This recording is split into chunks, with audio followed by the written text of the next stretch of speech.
بسم اللہ الرحمن الرحیم۔ پناہ فی اللہ کی موت۔ بیان کیا جاتا ہے کہ کسی شخص نے ایک غلام خریدا تھا تو اس غلام نے اپنے آقا سے 3 شرطیں کیں۔ پہلی یہ کہ جب نماز کا وقت آئے تو آپ مجھے نہ روکیں گے۔ دوسری یہ کہ آپ مجھ سے صرف دن میں خدمت لے سکیں گے مگر رات کو مجھ پر یہ پابندی نہ ہوگی۔ تیسرے یہ کہ میرے رہنے کے لیے کوئی ایسا کمرہ عنایت فرمائیں گے جو میرا پسندیدہ ہو اور دوسرے شخص کو اس میں آنے کی اجازت نہ ہوگی۔ چنانچہ آقا نے غلام کی تینوں شرطیں منظور کر لیں اور غلام کو حکم دیا کہ اپنے رہنے کے لیے محل سرائے میں حسب دل خواہ کمرہ پسند کر لے جس میں ہر کمرہ ایک سے ایک بہتر ساز و سامان کے ساتھ آراستہ تھا۔ پس غلام نے تمام کمروں کو دیکھ بھال کر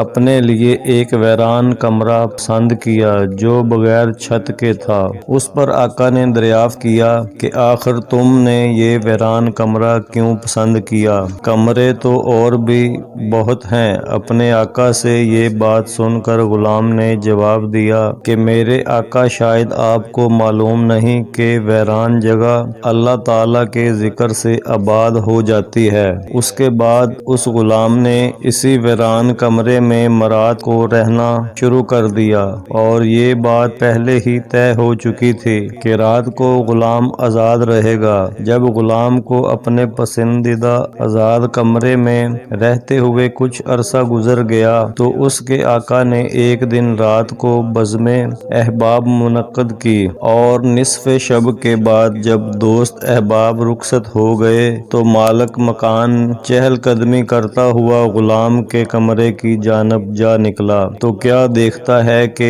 ایک نورانی قندیل نے اوپر سے آ کر کمرے کی خالی چھت کو گھیر رکھا ہے اور غلام سجدے میں پڑا ہوا اپنے رب سے دعا اور مناجات میں مصروف ہے کہ میرے پروردگار، دن کو تو نے میرے آقا کی خدمت میرے ذمہ واجب کر دی، اگر یہ خدمت میرے ذمہ نہ ہوتی تو میں رات دن تیری عبادت میں مشغول رہتا، لہٰذا تو میرا عذر قبول فرما لے۔ اس کا مالک تعجب کے ساتھ صبح صادق تک اس عجیب منظر کو دیکھتا رہا۔ چنانچہ صبح ہوتے ہی وہ نورانی قندیل آسمان پر چلی گئی اور چھت بند ہو گئی۔ مالک نے اپنی بیوی سے اس کا تذکرہ کیا اور دوسرے روز وہ مالک اور اس کی بیوی دونوں اس منظر کو دیکھنے گئے تو اس شب میں بائینہ وہی منظر دیکھا جو پہلی شب میں مالک دیکھ چکا تھا۔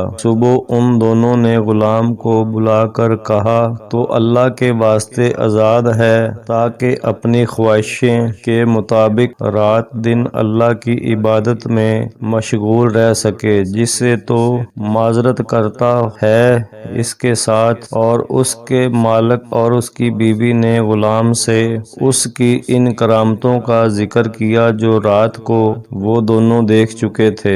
بس اب کیا تھا، جب غلام کو معلوم ہوا کہ ان پر اس کا پردہ فاش ہو گیا ہے تو اس نے اس وقت دربار الہی میں ہاتھ اٹھا کر دعا کی، اے میرے پروردگار، میں نے تجھ سے دعا کی تھی کہ میرا راز کسی پر نہ کھولیو، مگر اب جب کہ میرا بید دوسروں پر ظاہر ہو گیا جس کو میں مخفی رکھنا چاہتا تھا، تو مجھ کو اپنے پاس بلا لے۔ چنانچہ اسی حالت میں اس کی روح قفس عنصری سے پرواز کر گئی اور وہ واصل برحق ہو گیا۔ اللہ تعالیٰ اس کی مغفرت فرمائے۔